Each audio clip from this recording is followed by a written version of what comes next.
Hi, this video is all about some watercolor techniques.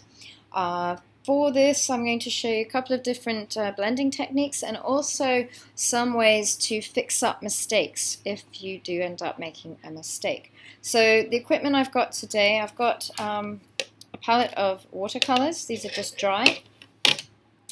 I have a jar of water. Bucket is fine as well. I actually have two different kinds of paper today. It depends on how much water you're going to use. This is just cartridge drawing paper, but I also have this, which is watercolor paper. It's more textured and it's actually stiffer. This means it can take a lot more water before it goes wrinkly, so better for painting, but for practice purposes it doesn't matter too much. I've got a few different brushes today as well. So I'm going to show you what the different brushes are. There's two kinds of brushes. There's what we call a flat brush. Okay, so you can see here it's quite wide.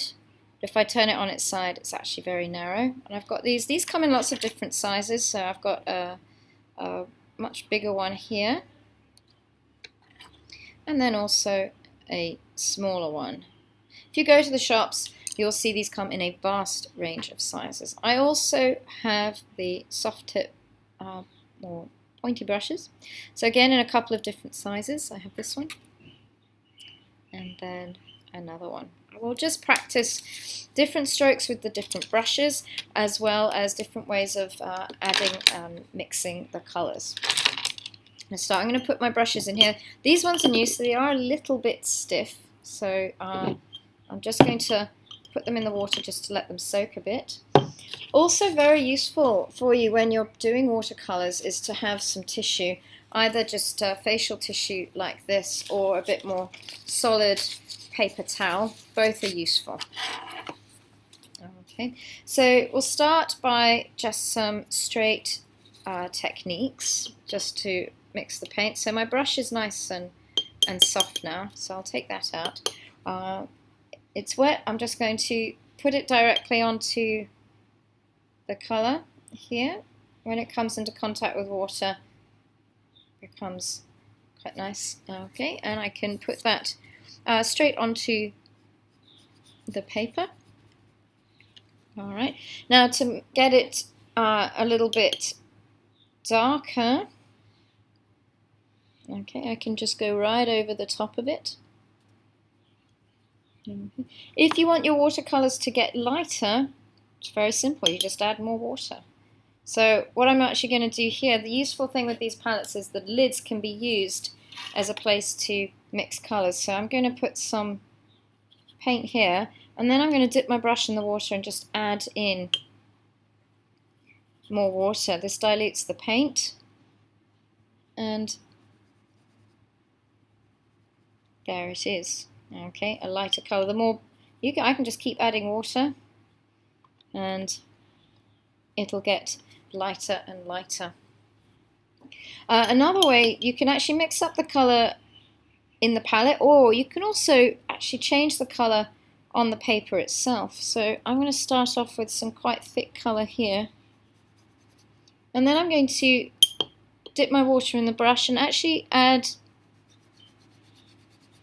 Okay, keep adding water, and I'm dragging my brush slowly down the page. You'll notice that the colour is getting lighter and lighter.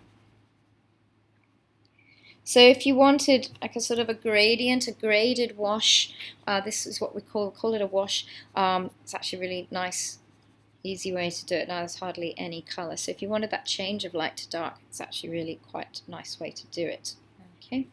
Now if I want to mix colors, a couple of different things I can do. Okay, so if I want to, maybe I don't like that green, I actually want to make my own green, maybe. Okay, I can get some blue, put it over here. I'm going to clean my brush.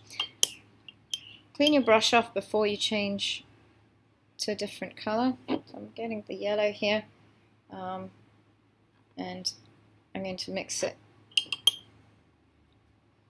directly here. So I can mix up the colour in the palette and then put it onto the paper. Or like I did before, I could actually mix the colour on the paper itself. Depends what effect you want to get. Okay, so what I did here is a technique we call wet on wet.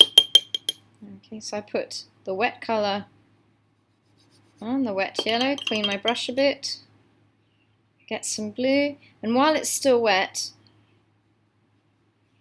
mix them together. Get some very nice effects.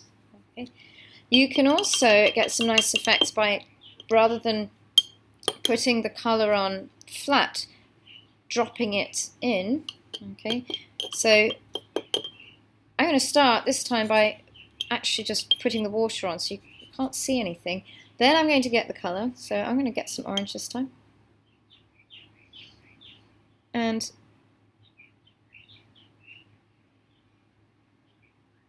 drop it in. This is nice for maybe like a sky effect if you want to create that sort of blotchy. If you don't want a flat colour, do that. You can also add other colours. Okay, so this is all still wet, so you're working into it while it's wet, and the water will just naturally mix it together. Okay, I can interfere with this with my brush, or I can just let it mix by itself. Again, play around with the techniques, you can get some very nice effects. Watercolours do tend to dry quite quickly. This is nearly dry. I can paint over this now if I want. So I can add in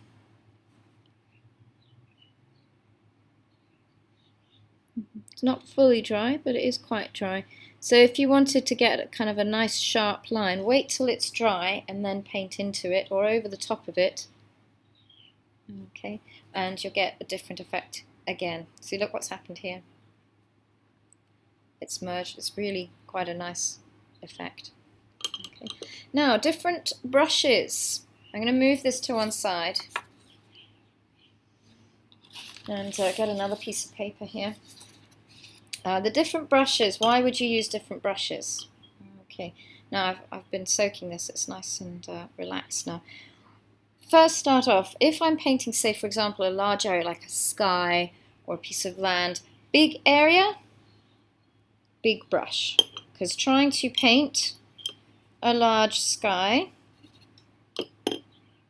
with this tiny brush is going to take you forever.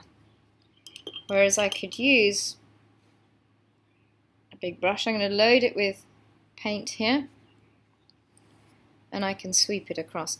So for painting a big area, the large brushes are better, the flat brushes are better. I'm using the long side of it.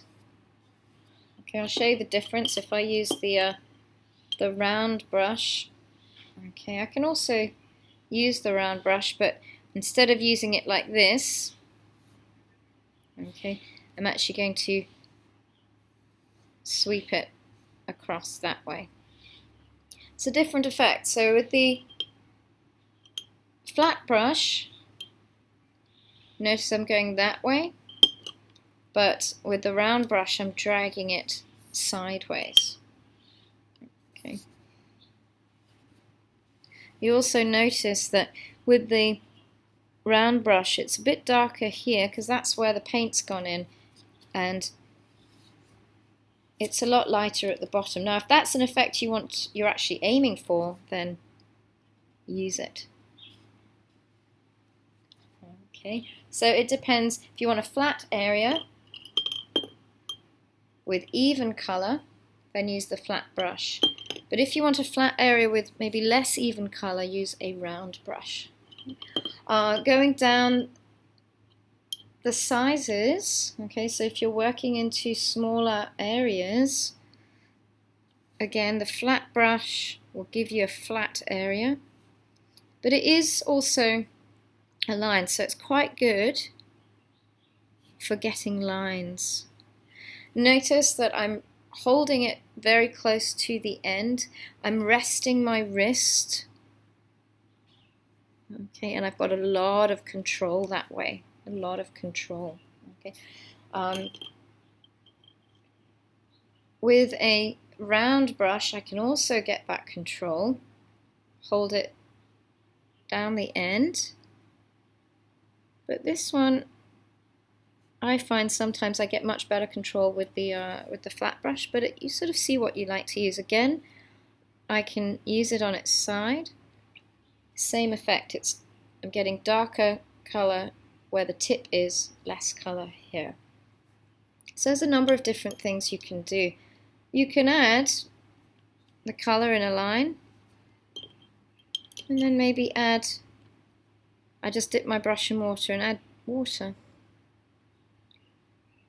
Okay, where the water goes, the paint will follow. Okay, so I've got a nice sharp line with it changing color. I could add, so if I add a little bit of red here. Okay, if you're working wet on wet, so you've got wet paint into an area that's already wet, the colors will, what we call bleed, the colors will bleed into each other.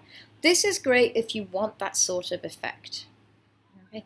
However, what if you don't? What if you don't want the colors to mix together? You don't want the colors to bleed. You want two different colors side by side without them mixing. What do you do? Well, you're patient. Okay, put it to one side, leave it to dry. When that area is dry, you can come back to it. So earlier on, I put my green piece of paper to the side. This is quite dry now. It's still wet down here, but this is quite dry. So now if I want to paint a completely different color next to it, I can do that, and it shouldn't bleed. Let's see, let's test my theory out. So I'm getting color. Got to be a bit careful because all of this area is quite wet still. So I'm just going to turn it. And nope, the colors are not bleeding. Okay, so patience is going to be your friend. Watercolors don't take long to dry, 5 minutes. Okay, maybe a bit longer if you've got a lot of water. Okay, so if you don't want the colors to mix, wait for those areas to dry. So you can paint directly onto the dry paper. You can paint onto a paper that is already wet, either with water or with another color. You can use the flat brushes or the round brushes, depending on the effect that you want. Okay. The size of your brush will also make a difference as to how much area you can cover and the details that you can add. Now, last thing I want to show you, I'm going to put this one to the side, is fixing mistakes. What if you've painted something but actually you don't want it to be there? How do you fix this? Okay, so maybe I want to try and lift this orange line. A couple of different things you can do. First, clean off your brush. If your water is getting quite dirty, go and get some clean water. Okay, clean off your brush. With your brush wet, drop some water onto the area that has been accidentally painted. Okay, then using some tissue, I'm going to scrunch up some tissue here, put my paintbrush down, and you're going to use the tissue to mop up. And what it's doing is it's absorbing, the water's diluting it, and the paint is then getting absorbed. I'm going to try it again. Now, I'm not on painting paper, so too much water will destroy the paper, but I can certainly should be able to lift some of this. The sooner you do this, the better. Let me show you this, because this has been sitting here a while. But what if I had a fresh stain? Okay, I've got these little blobs here that maybe I don't want. Okay, Same thing again. I'm going to clean my brush. I'm going to add the water, and we're going to get the tissue, and it's absorbed. See, the quicker you do it, you can barely see that. Another thing you can do, especially if you've got very small, very tiny mistakes, is to get some tissue, get your brush, clean water, on it goes, dry off your brush with your tissue paper, and then put the brush on. Now this time the brush is acting like a sponge and will absorb the water. So, water, dry, and absorb. So again, water, dry, absorb. It won't lift it entirely, but it should lift most of it. So this is good for the small areas. So dry, okay, and there you go. You can go over it again if you want. So I'm going to go over it again now. I'm going to see what happens if I use the softer facial tissues. Just a bit easier to hold, especially for smaller areas. Dry and absorb. There you go. Mistakes mostly fixed. Right. Again, time is going to be your friend here. The sooner you fix up the mistakes, the easier it will be to lift the paint from the paper. Okay, now have a go with practicing these different techniques. Try different brush sizes. Try mixing your colors together on the paper itself, or mixing them in your palette. Try wet on wet. Try wet paint on the dry paper. Have a go. See what you can get.